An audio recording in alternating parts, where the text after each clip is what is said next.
Assalamualaikum warahmatullahi wabarakatuh.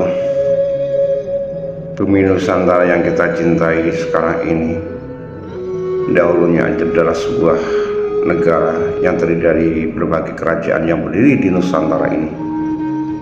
Di antaranya Kerajaan Salakanegara, Kerajaan Galuh, Kerajaan Pajajaran, Kerajaan Tarumanegara, Kerajaan Kutai Kartanegara, Kerajaan Majapahit, Kerajaan Demak, dan masih banyak kerajaan-kerajaan lain yang berada di bumi Nusantara ini sebelum dibentuknya Republik Indonesia ini. Dan berbagai peninggalan di mereka itu masih diabadikan sampai sekarang, seperti candi, cagar-cagar budaya, ataupun pusaka-pusaka daripada kerajaan-kerajaan tersebut sebagai lambang berdirinya sebuah negara. Yang akan kita bahas sekarang ini adalah mengenai sosok kerajaan Medang atau kerajaan Mataram Hindu yang awal mula dipimpin oleh seorang ratu yang arif dan bijaksana, yaitu Raja Sanjaya. Dan salah satu peninggalan beliau itu adalah Sendang Senjoyo yang berada di Kecamatan Tingkir, Salatiga. Kerajaan Mataram kuno ini berada di daerah Medang 1, Bumi Mataram, sekarang di sekitar Prambanan, Kabupaten Klaten. Sejarah kerajaan ini berdiri pada abad ke-8, diketahui dari sejumlah prasasti. Kerajaan Mataram kuno dapat diketahui dari prasasti Canggal, prasasti Kalasan, prasasti Belitung, prasasti Klurah. Kerajaan Mataram kuno dikelilingi pegunungan yang ditengahnya mengalir sungai-sungai besar seperti Sungai Bukonto, Progo, Elo, dan Bengawan Solo. Di balik keelokan alam, di gunung berapi yang sering meletus, erupsi gunung berapi ini menyebabkan kerajaan Mataram kuno pindah ke daerah Jawa Timur. Empu Sendok memindahkan pusat pemerintahan kerajaan Mataram kuno di Jawa Timur karena serangan kerajaan Sriwijaya yang diperintah oleh Bala Putra Dewa. Selain prasasti, sumber kisah tentang kerajaan Mataram kuno juga berupa candi seperti candi di pegunungan Dieng, Candi Gedong Songo di Jawa Tengah bagian utara, Candi Borobudur, Candi Mendut, Candi Palausan, Candi Prambanan, Candi Ngempon, Candi Samsari di Jawa Tengah bagian selatan. Dalam buku Ilmu Pengetahuan Sosial terpadu karya Sri Pujastuti dan kawan-kawan disebutkan, kerajaan Mataram kuno awalnya diperintah oleh Raja Sana. Raja Sana ini digantikan keponakannya Raja Sanjaya yang memerintah dengan arif dan bijaksana. Setelah Sanjaya, kerajaan Mataram kuno diperintah oleh Panangkaran dengan gelar Sailandra Simaraja Dyah Pancaban Rake Panangkaran. Setelah Panangkaran meninggal, kerajaan Mataram kuno terpecah menjadi dua, yaitu bercorak Hindu dan bercorak Buddha. Kerajaan Mataram kuno bercorak Hindu meliputi Jawa Tengah bagian utara di bawah pemerintahan dinasti Sanjaya.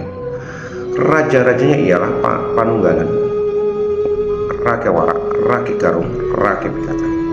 Sedangkan kerajaan Mataram kuno yang bercorak Hindu meliputi Jawa Tengah bagian selatan di bawah pemerintahan dan dinasti Sailandra.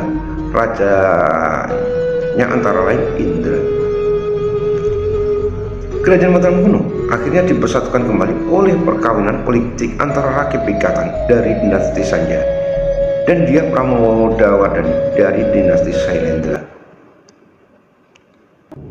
Kerajaan Mataram kuno mengalami zaman kejayaan pada zaman di kepemimpinan Raja Balitung. Raja ini banyak membangun candi dan prasasti.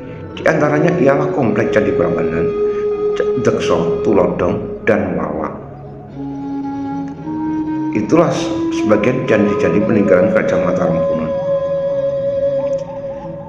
Kerajaan Mataram kuno meninggalkan sejumlah prasasti, yaitu prasasti Canggal 732 Masehi, prasasti Kalasan 776 Masehi, prasasti Kelurah 782 Masehi, prasasti Karangtengah 824 Masehi, prasasti Belitung atau Kedu 907 Masehi, dan prasasti Sojomerto Batang.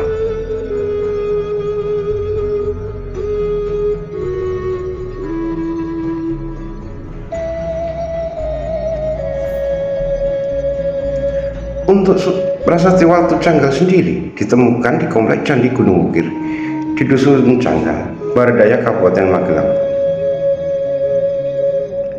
Prasasti ini ditulis dengan bahasa Sanskerta dan berhurufkan Pallawa. Menceritakan tentang pendirian Siwalingga, lambang Siwa, di bukit daerah Kuncoro Kunjo yang terletak di pulau bernama Jawa atau Jawa Dwipa waktu itu, yang diberkahi dengan banyak beras dan emas. Pembentukan lingga berada di bawah perintahan Raja Sanjaya.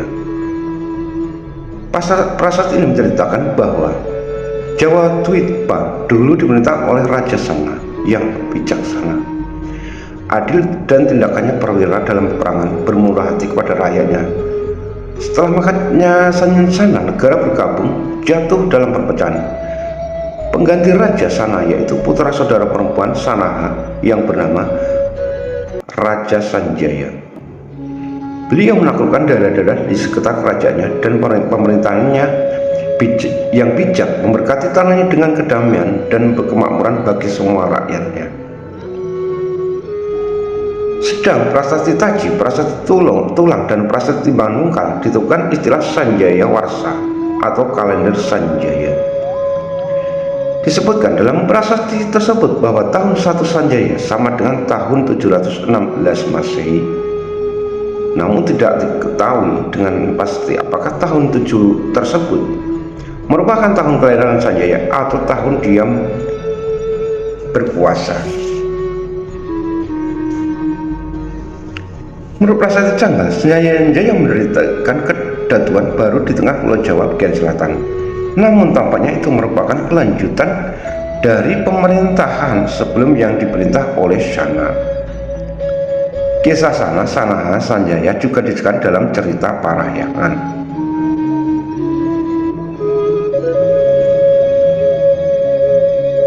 Dari abad ke-7 hingga pertengahan ke-10 kerajaan Mataram kuno terdapat berkembangnya peradaban yang megah, terutama seni arsitektur Jawa kuno berupa bangunan-bangunan candi Hindu-Buddha yang membentang dari Cakrawala, dataran Kedu, dan dataran Kewu.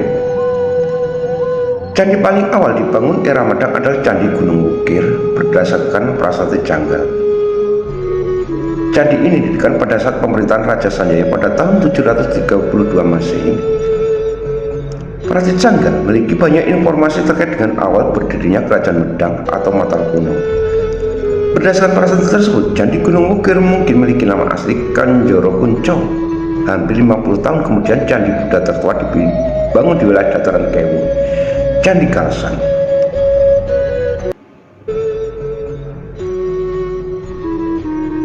Candi Kalasan terkait dengan prasasti Kalasan 778 Masehi dan Rake Panangkaran.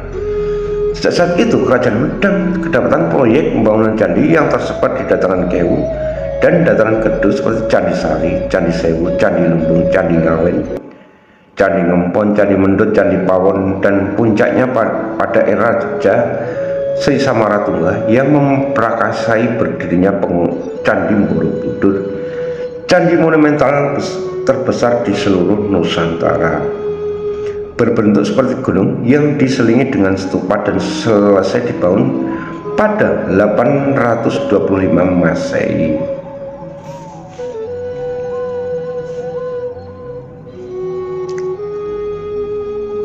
Kurang lebih demikian cerita tentang Kerajaan Mataram kuno. Mungkin akan kita sambung lagi dengan cerita-cerita kerajaan yang lain di lain waktu. Wassalamualaikum warahmatullahi wabarakatuh. Jas merah, jangan pernah lupa dengan sejarah.